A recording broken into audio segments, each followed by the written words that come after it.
Big TV భక్తి సమాచారం WhatsApp ఛానల్లో జాయిన్ అవ్వండి. అన్ని విశేషాలు ఎప్పటికప్పుడు తెలుసుకోండి. బిగ్ టీవీ ఆధ్యాత్మిక ప్రేక్షకులకు నమస్కారం. కొంతమంది బంగారం తాకట్లో పెడుతూ ఉంటారు. ఎంతసేపటికి కూడా ఎన్ని రోజులు గడుస్తున్నా బంగారం విడిపించుకోవడానికి మనకు సులభమైన పద్ధతులు లేకపోవటం కానీ, బంగారం త్వరగా ఇంటికి రాకపోవటం కానీ ఇవన్నీ జరుగుతూ ఉంటాయి. దాని వెనుక అసలు ఆంతర్యం ఏమై ఉంటుంది అని చాలామంది సందేహం చెందుతూ ఉంటారు.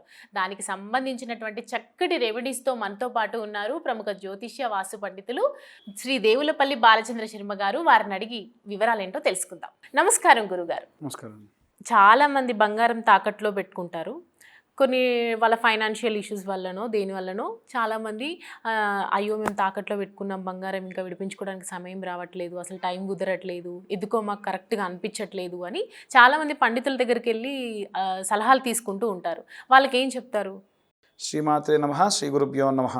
బంగారం అసలు మొట్టమొదలు తాకట్టు పెట్టేటువంటి రోజు ఏమిటో చాలామంది చూసుకోవాలండి. తెలియక చాలామంది మంగళవారం కానీ శుక్రవారం కానీ తాకట్టు పెట్టేస్తారు. ఎట్టి పరిస్థితి గురువారం కూడా తాకట్టు పెట్టద్దు. లక్ష్మీ వారము అంటారు గురువారం. గురు శుక్ర మంగళ ఈ 3 రోజులు కూడా తాకట్టుకు బనికి రాదు. ఒకటి ఇది బాగా గుర్తుంచుకోవాలి. రెండవది ఏమిటి అంటే మీరు వడ్డీ కట్టేటప్పుడు ఆ బంగారానికి వడ్డీ కట్టేటప్పుడు కూడా ఇవాళ ఏం వారం, మంగళవారం కట్టేద్దాం అని కట్టేస్తూ ఉంటారు. వడ్డీ కట్టడం కూడా మంగళవారం కానీ గురువారం కానీ శుక్రవారం కానీ కట్టొద్దు. బాగా గుర్తుంచుకోండి. ఎందుకండి అంటే మీరు ఎప్పుడు మంగళవారం ఏ పని చేసినా మళ్ళీ చేస్తూనే ఉంటారు. మీరు అదే అప్పు తీర్చండి. కావాలంటే మీరు బంగారం ఇంటికి తెచ్చుకోవాలి అనుకున్నారనుకోండి, కొత్త బంగారం కొనుక్కోవాలనుకోండి, మంగళవారం కొనుక్కోండి, మళ్ళీ కొనుక్కుంటారు. ఒకటి. రెండవది మంగళవారం నాడు అప్పు తీర్చండి, అప్పులన్నీ తీరిపోతాయి.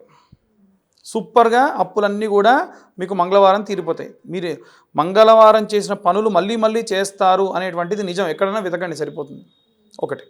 మూడవది లక్ష్మీదేవికి సంబంధించినటువంటి ఇంట్లో నుంచి బయటికి పంపించేటువంటి పనులు ఎప్పుడు కూడా గురువారం పొద్దు అండ్ గురువారం రోజు సాయంత్రం అంటే శుక్రవారం పొద్దు అంటారు. ఇంట్లో నుంచి అమ్మాయిని పంపిస్తున్నారు, గురువారం రోజు సాయంత్రం పంపొద్దు. మీ ఇంటి అమ్మాయిని అత్తగారింటికి పంపించాలన్నా పంపించకండి. శనివారం నాడు పంపించండి, తప్పులేదు. శుక్రవారం నాడు పంపించకూడదు. బంగారం కూడా అంతే, పంపించకూడదు. ఇస్తే ఇంకంతే, అమ్మవారు అలిగి వెళ్ళిపోతుంది. నేను నీ దగ్గర కంఫర్ట్ జోన్ చూసుకొని వస్తే నువ్వు నన్ను పంపించేస్తావని అలిగి వెళ్ళిపోతుంది. ఎక్కడికి వెళ్తున్నాడో తెలుసా అండి? అమ్మవారు వెళ్ళేటువంటి రాజ్యం పేరు అలకాపురి. అలకాపురి ఎవరి రాజ్యం తెలుసా? కుబేరుడి రాజ్యం. అలిగి కుబేరుడి దగ్గరికి వెళ్తుంది. రా అని చెప్పి కూర్చోబెట్టుకుంటాడు ఇక ఆయన. కాబట్టి ఏం చేయాలి? తాకట్టులో ఉన్న బంగారం మళ్ళీ మీకు తిరిగి రావాలంటే కుబేరుడికి పూజ చేసుకోవాలి. లక్ష్మీ కుబేర పూజ, లక్ష్మీ కుబేర యంత్రం ఉంటుంది. ఆ యంత్రం మీ ఇంట్లో పెట్టుకోవచ్చు. మేము చాలామందికి ఇస్తూ ఉంటాం జనరల్గా అడిగిన వాళ్ళని తక్కువ ధరలో. అవి కూడా ఏం చేస్తామంటే ప్రతి నెలలో మేము సంకటహర చవితి రోజున యంత్రాలన్నీ కూడా పెట్టి హోమం చేస్తారు కదా, చేసేటప్పుడు హోమంలో నెయ్యి వేసినప్పుడు కొంచెం నెయ్యి తీసి ఆ యంత్రాల్లో వేస్తారు. దాన్ని సంపాదిత ఆద్యము అంటారు. అలా వేసినటువంటి యంత్రాలనే ఇస్తారు. దానివల్ల ఏంటంటే అమ్మవారు అరే వీడు నా కోసం ఇంత కష్టపడుతున్నాడు, తప్పు తెలుసుకున్నాడని మళ్ళీ ఏదో రూపకంగా ఇంటికి తిరిగి వస్తుంది. కాబట్టి ఎవరైనా సరే అప్పు తీర్చాలి అంటే మంగళవారం నాడు తీర్చండి. బంగారం తాకట్టు పెట్టాలన్నా, బంగారం ఎక్కడికన్నా ఇవ్వాలన్నా మంగళవారం నాడు ఇవ్వద్దు. రెండవ పని ఏమిటంటే మీరు బంగారం కొనేప్పుడు ఒక పని చేయాలి.